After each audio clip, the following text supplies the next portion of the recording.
Hola, yo soy Constanza Prado y en esta oportunidad voy a entrevistar a Lucero Diakakis. Ella tiene 18 años, estudia periodismo en la Escuela de Comunicación Éter y además produce El Estudiantazo, un programa radial de Radio Presente. Muchas gracias, Lula, por coparte a esta entrevista, que si te parece voy a arrancar preguntándote en principio ¿por qué te decidiste a estudiar el campo de la comunicación? Yo decidí estudiar comunicación principalmente en la secundaria porque era una escuela de comunicación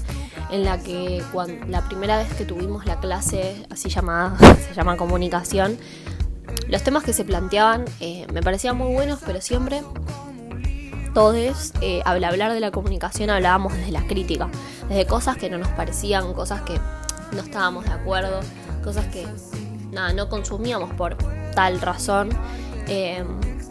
y a partir de eso surge una necesidad de intentar cambiar, de intentar meterse en estos medios de comunicación que no nos gustan, que no apuntan a lo que queremos, e intentar meterse y poder, aunque sea, dejar algo que me parece a mí que puedo dejar. En principio eso. ¿Qué medios utilizás para informarte? En principio son las redes sociales, porque me parece que negar que las personas que estamos pegadas a las redes sociales todos los días estamos llenas de información que nos transmiten estas redes sociales, porque hay una sobreinformación en ellas que aunque no quieras informarte por las redes sociales, terminas informándote por las redes sociales. Después, por otro lado, portales virtuales de noticias, y podcasts que son recortes de programas de radio, que de partes también de noticias específicas, porque siento que la televisión y la radio son medios que, así como solos, como verlos desde el canal y no ver después un recorte que se hace en YouTube de tal programa, quedó un poco viejo. Los tiempos, las formas, son cosas que no llegan tanto. Y bueno, en la radio sucede un poco lo mismo, pero hay que poder acercarse a los programas de radio y los programas de televisión que apuntan y que están buscando nuevas formas de comunicar, que creo que hay algunos y que está buenísimo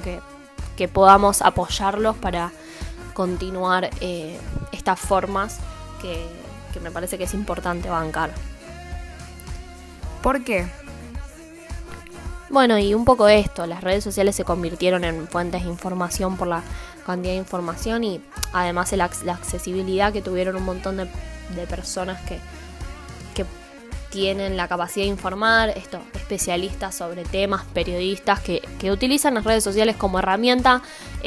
por la falta de espacios que dan la televisión y la radio. Y por qué no, quizá tanto la televisión y la radio, porque siento que se quedaron un poco viejas en cuanto a acercarse a los jóvenes. La mayoría de los conductores de televisión y los conductores de los programas de radio son hombres, gente grande, no apuntan la mayoría de las veces a el público joven, y de eso te das cuenta, porque no nos llama, no nos invita a acercarnos, a escuchar, a ver, y bueno, me parece que ese rol lo están cumpliendo otras plataformas en las que generan recortes y generan espacios para reproducir los momentos que sí son importantes reproducir de la televisión y la radio, como pueden ser YouTube, Spotify. ¿Qué función te parece que tienen o deberían tener los medios masivos de comunicación en la sociedad?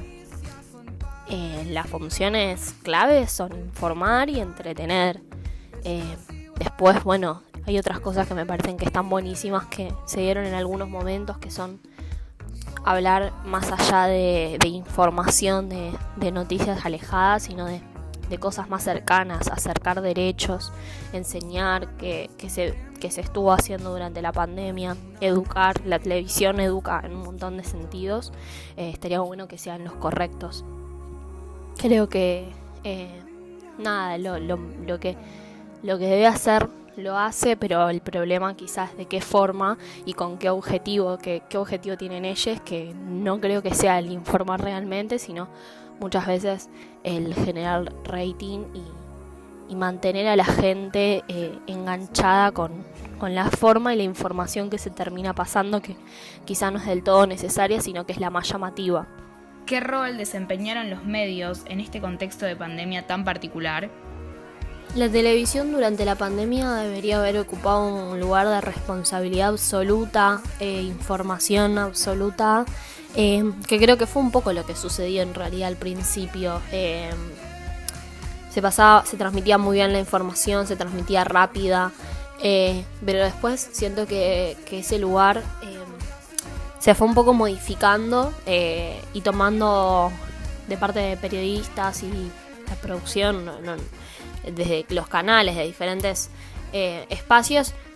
un lugar mucho más de opinión, un lugar mucho más de desafío, de crítica hacia las decisiones que se tomaban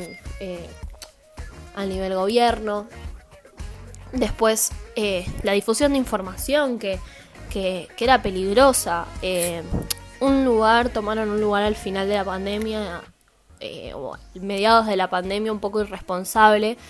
a mi parecer, pero siento que al principio fue fundamental porque esa información que se transmitía y estaba verificada y habían voces autorizadas, voces de médicos, de científicos. No sucedía tanto en las redes sociales, que era el lugar habitual de los jóvenes para informarse. Quizá en las redes sociales estaba más dispersa la información y siento que los medios de comunicación por un tiempo mantuvieron ese rol que era importantísimo y bueno, después también se dispersó.